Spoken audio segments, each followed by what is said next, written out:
नमः शिवाय। श्रावण मास महत्तम अध्याय 3। हरे कृष्णा राधे राधे। चलिए अध्याय 3 शुरू करते हैं। विदुम ब्राह्मण की कथा। श्री सूत जी बोले, शौनकादि सुनो, मैं तुम्हारे सामने एक अन्य गोपनीय कथा का वर्णन करूंगा, क्योंकि तुम शिव भक्तों में अगण्य व वेद वेदांताओं में श्रेष्ठ हो। समुद्र के निकटवर्ती प्रदेश में वाशकाल नामक गांव है, जहां वैदिक धर्म से विमुख महापापी मनुष्य रहते हैं। वे सभी दुष्ट हैं एवं उनका मन भी दूषित विषयों भोगों में ही लगा रहता है। वे देवताओं एवं भाग्य पर विश्वास नहीं करते हैं। वे सभी कुटिल वृत्ति वाले हैं, किसानी करते हैं और विभिन्न प्रकार के अस्त्र शस्त्र भी रखते हैं। वे व्यभिचारी हैं। वे इस बात से पूर्णतः अनजान हैं कि ज्ञान, वैराग्य तथा सत्यम ही मनुष्य के लिए परम पुरुषार्थ है। वे सभी पशु बुद्धि हैं। अन्य समुदाय के लोग भी उन्हीं की तरह बुरे विचार रखने वाले तथा धर्म से विमुख हैं। वे नित्य कुकर्म में लगे रहते हैं एवं सदा विषय भोगों में ही डूबे रहते हैं। वहाँ की स्त्रियां भी बुरे स्वभाव की और स्वेच्छाचारिणी व पाप में डूबी हुई कुटिल सोच वाली और व्यभिचारिणी हैं। वे सभी सत्य व्यवहार तथा सदाचार से सर्वथा शून्य हैं। वहाँ सिर्फ दुष्टों का ही निवास है। वाशकाल नामक गांव में बिंदुक नाम का एक ब्राह्मण रहता था। वह अधर्मी, दुरात्मा एवं महापापी था। उसकी स्त्री बहुत सुंदर थी। उसका नाम चंचुला था। वह सदा उत्तम धर्म का पालन करती थी, परंतु बिंदु वैश्यागामी था। इस तरह कुकर्म करते हुए वह बहुत समय तक ऐसे ही करता गया।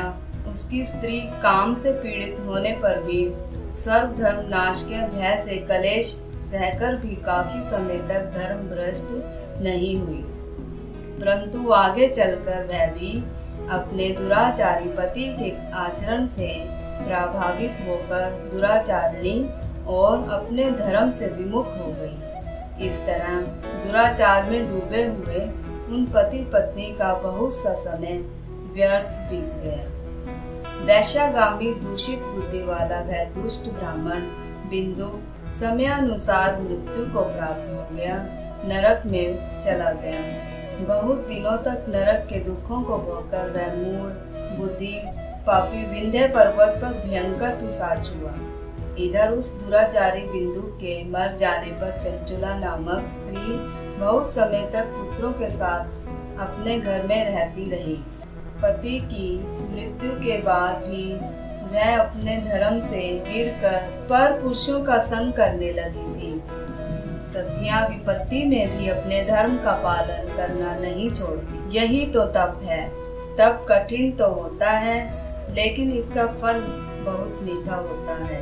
विषय इस सत्य को नहीं जानता, इसलिए वह विषयों के विष फल का स्वाद लेते हुए भोग करता है। एक दिन देव योग से किसी पुण्य पर्व के आने पर वह अपने भाई बंधुओं के साथ गोकर्ण क्षेत्र में गई। उसने तीर्थ के जल में स्नान किया एवं बंधुजनों के साथ यत्र तत्र घूमने लगी। घूमते घूमते वह एक देव मंदिर में गई। वहां उसने एक ब्राह्मण के मुख से भगवान शिव की परम पवित्र एवं मंगलकारी कथा सुनी। कथावाचक ब्राह्मण कह रहे थे कि जो स्त्रियां व्यभिचार करती हैं, वे मरने के बाद जब यमलोक जाती हैं, तब यमराज के दूत उन्हें तरह तरह से यंत्रणा देते हैं। वे उसके कामांगों को तप्त और लोह दंडों से दागते हैं।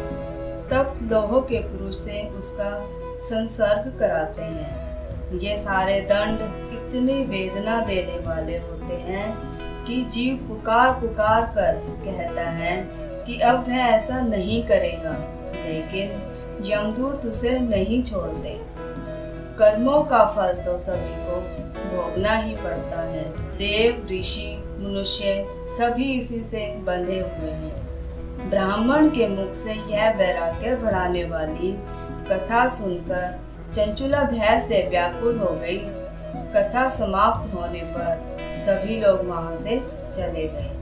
तब कथा वाचने वाले ब्राह्मण देवता से चंचुला ने कहा, हे ब्राह्मण, धर्म को ना जानने के कारण मेरे द्वारा बहुत बड़ा दुराचार हुआ है। स्वामी, मेरे ऊपर कृपा कर मेरा उद्धार कीजिए। आपके प्रवचन को सुनकर मुझे इस संसार से वैराग्य हो गया है। मूढ़ चित्त वाली पापनी को धिक्कारते हैं। मैं निंदा के योग्य हूँ। मैं बुरे विषयों में फंसकर अपने धर्म से विमुख हो गई थी। कौन मुझ जैसी कुमार्ग में मन लगाने वाली पापनी का साथ देगा? जब यमदूत मेरे गले में फंदा डालकर मुझे बांध कर ले जाएंगे और नरक में मेरे शरीर के टुकड़े टुकड़े करेंगे, तब मैं कैसे उन महायातनाओं को सहन कर पाऊंगी? मैं सब प्रकार से नष्ट हो गई हूँ, क्योंकि अभी तक मैं हर तरह से पाप में डूबी रही हूँ। हे ब्राह्मण, आप मेरे गुरु हैं, आप ही मेरे माता पिता हैं। मैं आपकी शरण में आई हूँ। मुझ अबला का आप ही उद्धार कीजिए। आगे सूत जी कहते हैं, शौनकादि इस प्रकार विलाप करती हुई चंचुला ब्राह्मण देवता के चरणों में गिर पड़ी। ये अध्याय यहीं समाप्त होता है। आगे की कथा अगले अध्याय में है, जो आप कल जरूर सुनना। तो चलिए प्यार से जयकारा लगाएं। ओम नमः शिवाय। हर हर महादेव। राधे राधे।